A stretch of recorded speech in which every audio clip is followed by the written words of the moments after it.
Hello and welcome to The World Now on TVC News. I am Nifemi Oguntoye. We begin here in Africa, where Sudan has brought a case before the International Court of Justice, accusing the United Arab Emirates of violating the Genocide Convention by allegedly providing arms and funding to the Rapid Support Forces, a rebel paramilitary group, which is a main actor in Sudan's ongoing conflict. However, the United Arab Emirates has criticized Sudan's decision to bring a case against it at the highest United Nations court, labeling it as merely a cynical publicity stunt. The UAE says it will pursue the immediate dismissal of the case. According to the court, Sudan's complaint, submitted on Wednesday, alleges that the Rapid Support Forces and the rallied militias have committed acts including genocide, murder, theft, rape, forced displacement, trespassing, vandalism, and human rights violations against the Masalit community. Both the RSF and the Sudanese military have faced accusations of committing abuses in the country's armed conflict. Sudan has asked the court to implement urgent measures against the UAE, appealing to it to take all necessary actions to prevent the killings and other crimes targeting the Masalit community. Both Sudan and the UAE are parties to the 1948 Genocide Convention. Not just morally, but in terms of resources and also weapons. I would imagine that Sudan will have got some evidence before it goes to the ICJ to fight that case. And I'm happy that Sudan has done that. Let the case be pursued and let us see how it unfolds. It's something I support enthusiastically, because we have had many of these groups fighting all over the place, and the issue of who supports them, where the weapons come from, has been a matter of concern. So now that Sudan has come to say it has evidence to prove that the UAE is supporting, the Rapid Support Forces materially and with weapons, let us see how the case goes. But it's something it's a welcome development to my mind. In a swift reaction, we have heard UAE dismiss Sudan's allegations, calling it a cynical publicity stunt. Talking about evidences, we've seen UN experts and even the New York Times reporting Emirati weapons shipments via Chad. How critical do you think this evidence is to Sudan's case, and could geopolitical alliances like the UAE's closeness with Western powers influence the way the court perceived this credibility? Well, as I said before, I would imagine that Sudan has got some evidence to be able to prove his case. You don't go to court when you don't have evidence to, prove your case. But as for the response of the UAE dismissing it, the foreign minister made a couple of comments yesterday. Encircled a refugee camp just a few months ago, the Jam refugee camp, and people were killed, which was why the United States even also indicted the Rapid Support Forces of genocide in January. So the issue of we go to the court and dismiss what Sudan has said, well, I see that as grandstanding. Sudan needs to go to court, present his evidence, and let us see how the UAE responds to the evidence that Sudan will present. I wonder what you think of UAE's global image in the mix of all of this. This is a nation that has positioned itself as a mediator in conflicts from Yemen to Ethiopia. But Sudan is now painting a picture of it as a destabilizing actor. How might this case in a way reshape Abu Dhabi's regional influence, especially with allies like Saudi Arabia or the US, who have also accused the RSF? Yes, it will negatively affect the reputation of UAE, certainly. If Sudan is able to provide some evidence to show that the UAE does support the Rapid Support Forces with weapons and in other material way, it will negatively affect the reputation of the UAE. And you see, what we have seen is that there are many countries that are supposedly respectable and pursuing peace, who are behind supporting all sorts of, rebel forces, terrorist groups, and all the rest. Of course, the case of, the U.S.,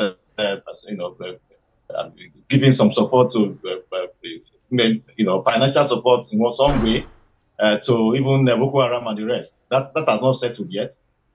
Some are even accusing France of giving some support. In the Congo, we have seen Rwanda giving some support to M23, and in the chaos, they are mining diamonds and all of that. We need more of this so that if we have evidence to, establish this, countries will be embarrassed, and that will help us reduce, countries that come to paint a picture of being peaceful and all that, while behind, they're actually contributing to, instability across the world. Of course, both the Sudanese government and the Rapid Support Forces have been accused of genocide, although that of the Rapid Support Forces seems clearer because there are specific activities that they have carried out, which indicates, genocidal activities. I mean, the way they have attacked the Masterly people in Western Darfur is very clear. But the clincher here is how much evidence Sudan has to present before the ICJ so as to, prove its case of support for genocide, perpetrated allegedly by the UAE.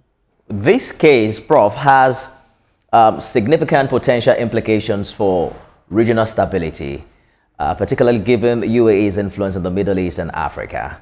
How do you see this development affect the country's relationships with other countries in the region? What are the potential ripple effects for global politics? Well, for the African continent, of course, if Sudan is able to provide some evidence that directly links the UAE, giving support, weapons and financial support to the Rapid Support Forces, many countries in Africa would, it will affect relations negatively. Many African countries will show solidarity with Sudan, and will see the UAE as a destabilizer of the continent. So the long-term impact will be, negative impact on the relations. Relations will become frosty in some instances. They become cheap in some instances. That is if Sudan is able to provide evidence to corroborate, its position. It will also affect UAE's standing in the world. People will see it as not a serious country pursuing peace and as a destabilizer. Of course, again, for global politics, it will serve as a warning to countries that are surreptitiously supporting countries that are causing, violence, carrying out violence in different parts of the world. They will be more cautious. Some will stop. Some will be more cautious, and not. So that's why I said at the outset that it's something I support enthusiastically. And Sudan has evidence to be able to prove his case. With 15,000 killed and more than 10 million displaced in Sudan, critics argue this case actually distracts from urgent humanitarian action. In the prospect of a prolonged process at the ICJ, they are saying it could legitimize RSF, or even a necessary step for could deter accountability, as we've seen in Gambia's Rohingyas case against Myanmar. What are your thoughts in this regard? Yeah, to begin with, the impact on the ordinary Sudanese has been extensive. Sudan has a population of just 50 million. And if 10 million are displaced, even more than 10 million really are displaced, it shows that 20% or more of Sudanese are either displaced internally or they are refugees somewhere. These are the things that happen when violent conflicts occur. And that is why we are very sad that avoidable conflicts are allowed to, start, and the impact on the people is catastrophic.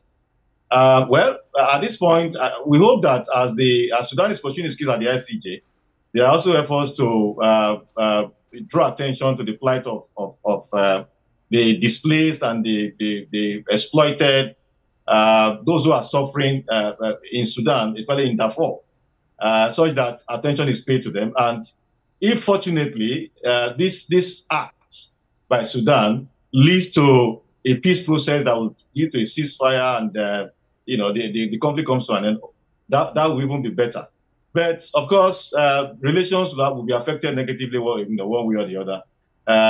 We don't know how the ICJ would go about the case, but how Sudan presents its case will be the most important determinant of how things turn out eventually. But I think it's a welcome thing. Let something happen that will have the potential of leading to a ceasefire and an end to the conflict.